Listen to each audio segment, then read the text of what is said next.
বাজেটের আরো তথ্য জানাতে আমাদের সঙ্গে স্টুডিওতে যোগ দিয়েছেন সহকর্মী হরি সাহা। তো এই বিষয়ে আমরা আরও বিস্তারিত জানতে আমাদের সঙ্গে যোগ দিচ্ছেন বিদ্যুৎ ও জ্বালানি খাতের গবেষক বিশ্লেষক শফিকুল আলম। জনাব শফিকুল আলম, আপনাকে স্বাগত জানাচ্ছি। আমরা দেখতে পেলাম যে বিদ্যুৎ ও জ্বালানি খাতে বেশ কিছু গুরুত্বপূর্ণ কর কাঠামোতে চেঞ্জ আসছে এবং সেই চেঞ্জগুলো হচ্ছে পরিবেশ বান্ধব জ্বালানির ব্যবহারকে ত্বরান্বিত করার জন্যই কিন্তু সরকার নির্বাচনী প্রতিশ্রুতি ছিল। আমরা কয়েক মাস ধরেই শুনছিলাম যে সরকার এই বিষয়গুলোতে ভালো একটা উদ্যোগ রাখবে বাজেটে। তো সার্বিকভাবে এই যে সৌরবিদ্যুৎ খাতে, নবায়নযোগ্য জ্বালানি খাতে কর অবকাশ এবং যন্ত্রাংশ আমদানিতে সব রকমের শুল্ক কর যে প্রত্যাহারের সুপারিশ আসতে যাচ্ছে বাজেটে, সেই বিষয়টিকে আপনি কিভাবে মূল্যায়ন করবেন?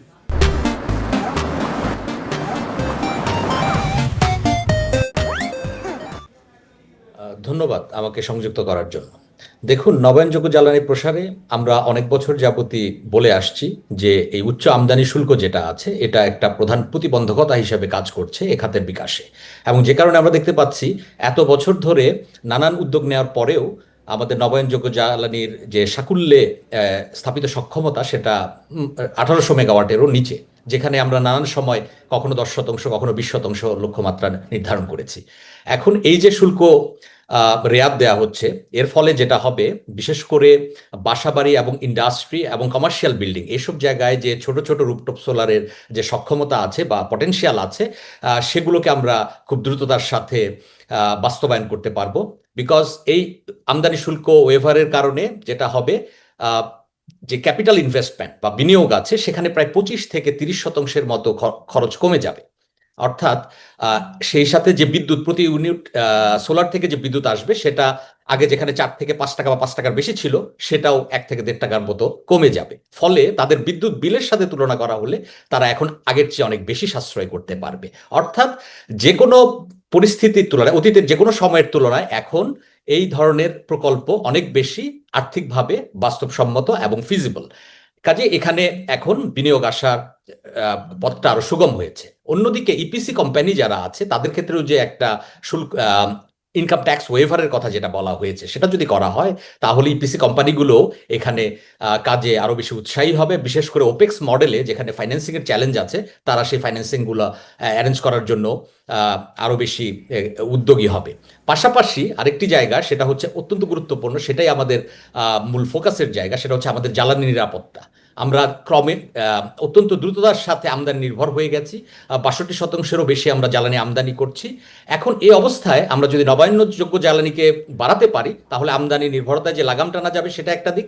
আর আরেকটা যেটা আপনি বলছিলেন, ইলেকট্রিক ভেহিকেলের আমদানি শুল্ক কমানো হচ্ছে, সাথে আরেকটি হচ্ছে যে চার্জিং স্টেশনের যে শুল্ক সেটাকে শূন্য করা হচ্ছে। ফলে ইলেকট্রিক ভেহিকেলের পেনিট্রেশন যদি বাড়ানো যায় আমাদের ডিজেল আমদানি কমে যাবে এবং সেটা কিন্তু আমাদের সিগনিফিকেন্টলি রিলিফ দিবে। বিশেষ করে আন্তর্জাতিক বাজারে যখন ভোলাটিলিটি তৈরি হয় কিংবা যুদ্ধ তৈরি হয়, যুদ্ধের কারণে যে পরিস্থিতি তৈরি হয় তাতে আমরা যে সাফার করি, আমাদের যে নানান ধরনের রেশনিং মেজার নিতে হয় কিংবা ভালো সমন্বয় নিতে হয়, সেই ধরনের পরিস্থিতি সামাল নির্ভর করবে আমরা কতটুকু কোয়ালিটি করতে পারছি। কারণ অতীত অনেক ক্ষেত্রে দেখা গিয়েছে যে কোয়ালিটি ইনস্টলেশন হয়নি, যে কারণে অনেক রুফটপ সোলার বা অনেক স্থাপনা স্ট্র্যান্ডেড অ্যাসেট হিসেবে আছে। কাজে আমাদের কোয়ালিটি অ্যাসুরেন্সও নিয়েও কাজ করতে হবে। আপনি কোয়ালিটির কথাটা বলছিলেন, তাহলে এই খাতে যে যন্ত্রপাতি আমদানি হবে বা সেগুলো ইনস্টলেশন হবে সেই জায়গায় কোয়ালিটি চেক করার যে দায়িত্ব, মূলত শ্রেডা, বিএসটিআই এই সব প্রতিষ্ঠান এই জায়গায় কাজ করার কথা, তাদেরকে আসলে কিভাবে সতর্ক করা বা তাদেরকে কিভাবে আরও এঙ্গেজ করার সুযোগ রয়েছে?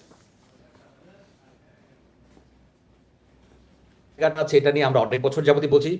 সেটা এস্টাবলিশ হওয়ার পর থেকে বলা হচ্ছে সেটা সক্ষমতা বাড়ানো প্রয়োজন। তাদের যে হিউম্যান ক্যাপাসিটি বা মানে মানব সম্পদের যে সক্ষমতা সেখানে লিমিটেশন আছে, সেটা বাড়ানোর ব্যাপারে অনেক আলোচনা হয়েছে।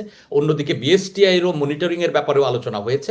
পাশাপাশি শ্রেডা যে টেকনিক্যাল স্পেসিফিকেশনগুলো ফাইনালাইজ করেছে সেটাকে যদি পুরোপুরি বাস্তবায়ন করতে হয় তাহলে আমাদের এখানে সাফিসিয়েন্ট টেস্টিং ল্যাবেরও যেমন প্রয়োজন আছে, সেই সাথে ছোট ছোট কোম্পানি, যেমন নাম সর্বস্ব অনেক কোম্পানি আছে যারা একটা রুম বা এরকম রুম নিয়ে কাজ করে, ইপিসি কোম্পানি, সেগুলো আসলে কোয়ালিটি ইনস্টলেশন বা কোয়ালিটি কম্পোনেন্ট রুফটপ সোলারের এগুলো আমদানি করে না। তো সেটা এনশিওর করতে গেলে এই ইপিসি কোম্পানির যে শ্রেডার এনলিস্টমেন্ট আছে সেখানে সবার নামই আছে, সেটা না করে হাই কোয়ালিটি ইপিসি কোম্পানি যারা আছে তাদেরকে শ্রেডার রেজিস্টার্ড ইপিসি কোম্পানি হিসেবে রাখা উচিত, অর্থাৎ সার্টেন ক্রাইটেরিয়া মেনটেন করে সেটা করা যেতে পারে। পাশাপাশি আগে আমরা বলেছিলাম সার্টিফিকেশনের কথা, সার্টিফিকেশনের একটা ব্যবস্থাও থাকতে পারে, সেটা যদি এনশিওর করা যায়।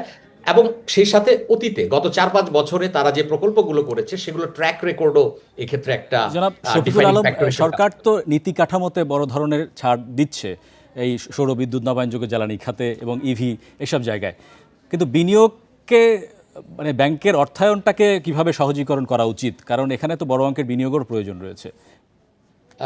ব্যাংকের অর্থায়নের ক্ষেত্রে যেটা হচ্ছে যে গ্রিন রিফাইন্যান্স স্কিম যেটা আছে সেটার ফান্ডিং সাইজটা অল্প, তবে আসার বিষয় হচ্ছে যে গভর্নমেন্ট যে রুগ্ন ইন্ডাস্ট্রিগুলোকে